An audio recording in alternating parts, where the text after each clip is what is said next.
Le Seigneur soit avec vous. Évangile de Jésus-Christ selon Saint Jean.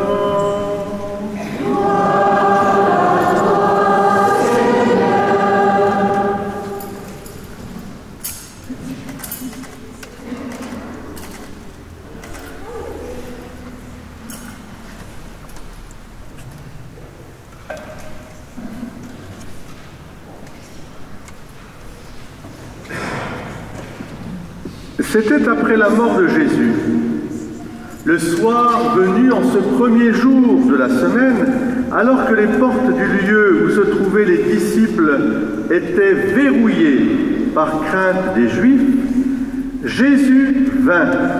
Il était là au milieu d'eux et il leur dit « La paix soit avec vous ».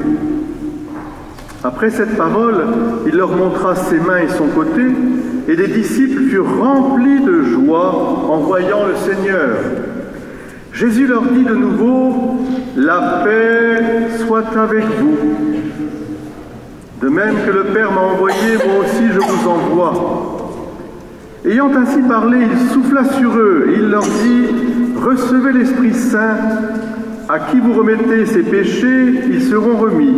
À qui vous maintiendrez ses péchés, ils seront maintenus. » Or, l'un des 12, Thomas, appelé Didyme, c'est-à-dire jumeau, n'était pas avec eux quand Jésus était venu. Les autres disciples lui disaient « Nous avons vu le Seigneur !» Mais il leur déclara « Si je ne vois pas dans ses mains la marque des clous, si je ne mets pas mon doigt dans la marque des clous, si je ne mets pas ma main dans son côté, non, je ne croirai pas. » 8 jours plus tard, les disciples se trouvaient de nouveau dans la maison et Thomas était avec eux. Jésus vient alors que les portes étaient verrouillées et il était là au milieu d'eux. Et il dit « La paix soit avec vous. » Puis il dit à Thomas « Avance ton doigt ici, vois mes mains, avance ta main et mets-la dans mon côté, et cesse d'être incrédule, sois croyant. » Alors Thomas lui dit, « Mon Seigneur et mon Dieu. » Jésus lui dit, « Parce que tu m'as vu, tu crois.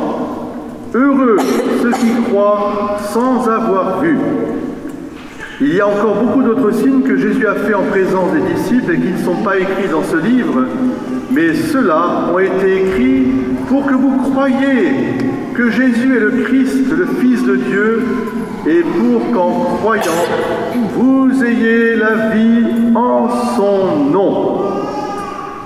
Alléluia.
Toutes et tous, soyez bénis.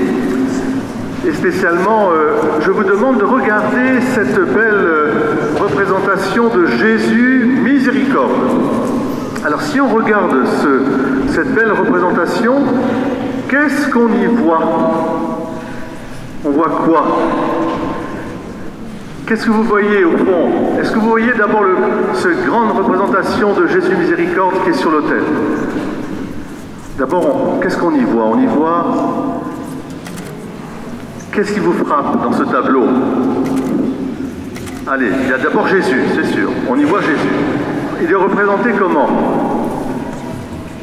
avec le cœur ouvert, oui, un cœur ouvert qui a l'air rayonnant. Et qu'est-ce qui se dégage de ce cœur ouvert? Allez les grandes personnes, réveillez-vous. On y voit des rayons, mais ce sont des rayons de quelle couleur? Allez, scouts. Voilà, alors les scouts, eux, ils ont bien été au catéchisme, ils savent très bien, hein, c'est du sang et de l'eau. Parce que le Christ que vous voyez là, c'est le Christ qui est passé de la mort à la vie. Le vivant, il est ressuscité, le crucifié est ressuscité. Il a encore les marques de sa passion, mais ce sont des marques glorieuses et des marques qui apportent la paix. La paix soit avec vous. C'est ce message du Christ ressuscité que nous devons accueillir en ce jour, parce que c'est un message qui est rempli de la foi, de la croyance. Pour que nous soyons des croyants, il nous faut voir et croire que Jésus qui est mort, crucifié avec ses plaies, il est maintenant vivant, toujours avec ses plaies, ce sont des plaies glorieuses, et il déverse sur nous sa grâce, sa miséricorde infinie. C'est ce qu'on appelle Jésus miséricorde, qui a été révélé à une religieuse polonaise, Sainte Faustine, et que Jean-Paul II a établi comme, en ce dimanche, comme étant, je dirais, le cœur du message de l'Évangile à répandre dans ce 3e millénaire. Nous sommes invités à être témoins, nous aussi, de cette miséricorde pour le monde entier. Et Dieu sait si nous en avons besoin. Qu'est-ce que c'est que la miséricorde?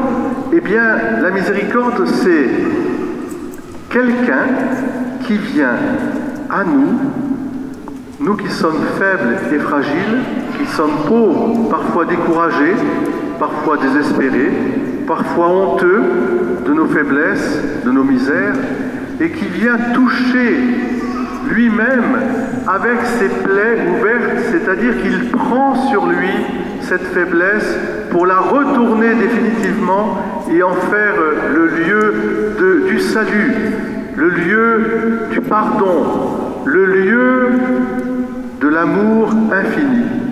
Et en regardant justement Jésus, miséricorde, je vois couler de son cœur la grâce que va bientôt recevoir Tess et Luna. Alors, comment vivre cette miséricorde? Je vous demande d'être des Thomas aujourd'hui.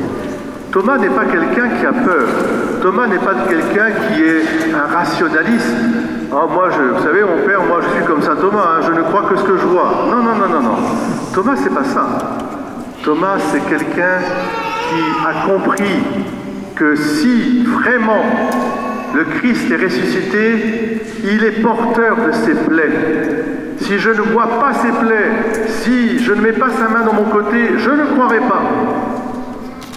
Parce que nous croyons, nous, à un Dieu qui s'est fait homme, qui s'est anéanti, qui a fait le don de sa vie, qui nous a montré qu'aimer, c'était donner sa vie pour ceux qu'on aime, et qui a traversé notre vie humaine dans sa réalité, avec ses joies, comme nous sommes aujourd'hui, avec ses peines, ses soucis, avec ses blessures, avec cette pauvreté et avec cette mort.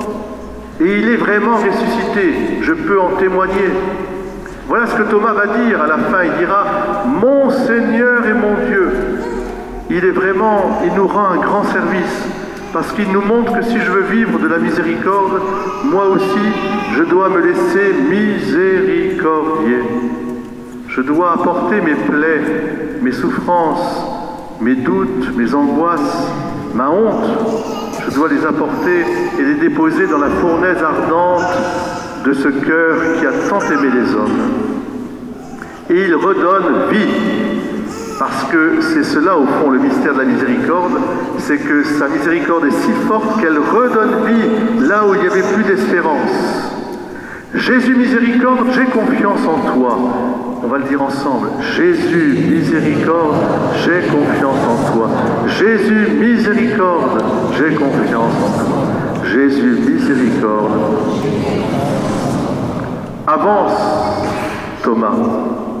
Eh bien qu'aujourd'hui, nous aussi, nous puissions toucher vraiment ces plaies du Christ. On va le faire d'une manière très concrète, puisqu'on va baptiser Luna et Tess, qui représentent l'innocence, mais aussi la fragilité, et notre humanité qui est belle dans ces enfants. Et on va les baptiser, les plonger dans la miséricorde du Seigneur, pour que toute leur vie, elles aient confiance en Dieu. Si vous voulez élever vos enfants dans l'amour de Dieu, il faut les élever dans la confiance infinie en Dieu. Qu'ils n'aient jamais peur de Dieu, mais que vous puissiez vous approcher toutes et tous avec une confiance indéfectible. L'espérance ne déçoit pas.